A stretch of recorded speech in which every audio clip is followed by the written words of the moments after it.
Chair recognizes Ms. Crockett from Texas for 5 minutes.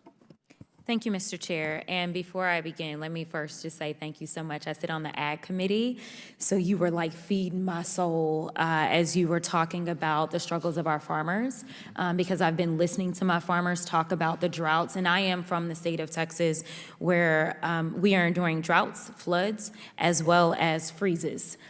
So we have everything as a result of the thing that really does exist called climate change. So thank you for that. I'm tired of my colleagues on the right using these hearings as a tool for their 2024 campaign. Pretty soon, this committee's majority will need to file with the FEC an in-kind contribution.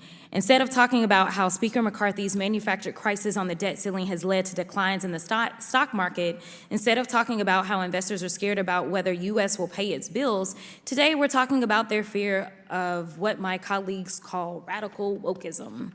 ESG is not, I repeat, ESG is not radical or woke. And being from Texas, I can tell you what radical looks like, because clearly we've had some tragedies just this past week because of radical rhetoric, if we're going to talk about what radical looks like. ESG, like any financial information, is just good business. It's another tool in the toolbox to consider advantageous investments and business decisions. Asset managers have a legal fiduciary duty to maximize profits, but it's ignorant to say that to maximize profits, you have to do it at the expense of ESG. That's just false. ESG impacts our investment strategies that incorporate long-term risks to make long-term down payments as well as returns on future breakthroughs. They allow financial professions to manage and promote risk reduction for client investments to maximize returns. I'm surprised our chairman is opposed to this, because just last week, he praised the GAO's high-risk list as a valuable tool for, quote, Congress can make more informed decisions. It's only responsible then that asset managers present all information posing financial risk to clients to allow them to make more informed decisions, especially Americans wanting to responsibly manage their retirement savings. The asset managers offer ESG information because large companies use ESG in their business decisions and investments. Why? Because there are real financial and monetary returns when ESG impacts are incorporated.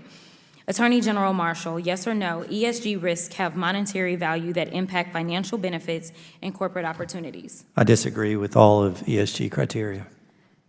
Actually, if you look at Royal Dutch Shell's annual reports dating back to 2005, it stated Shell assesses the underlying economic, political, social, and environmental drivers shaping the markets and margins to evaluate commercial opportunities and potential new business models.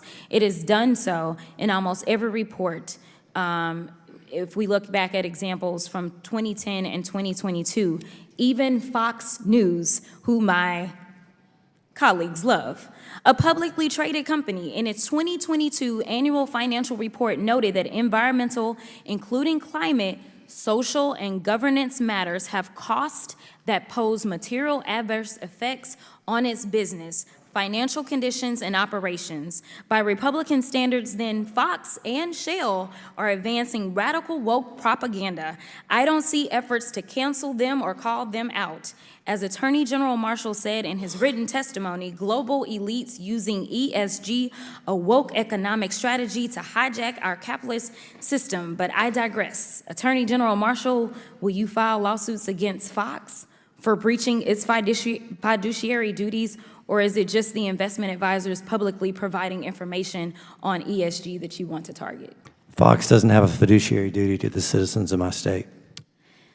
Just to be clear, ESG isn't woke or radical. It's just good business.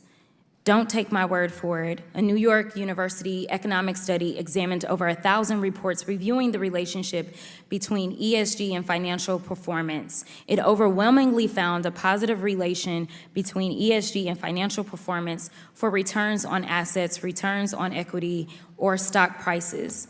Why are we wasting valuable time examining ideas that are not in the public interest and which the public has no interest in? I have 30 seconds left, and with that, I would like to yield to the Honorable Treasurer to just offer any thoughts, any additional thoughts that you may have. Yeah, I'll just say I heard talk about how these ESG data, there's not agreement, that it's difficult, it's all over the board. It's because we are looking at different industries, and there are different risks in different industries. Product safety is a big risk in consumer products. Yes. In business services, it's not as big of a risk.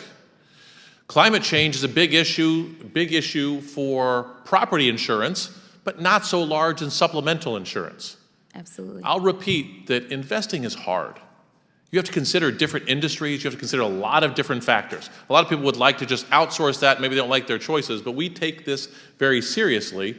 And when you pass legislation to deny us that data, it makes our job that much more difficult. Thank you so much. Thank With you. that, I yield.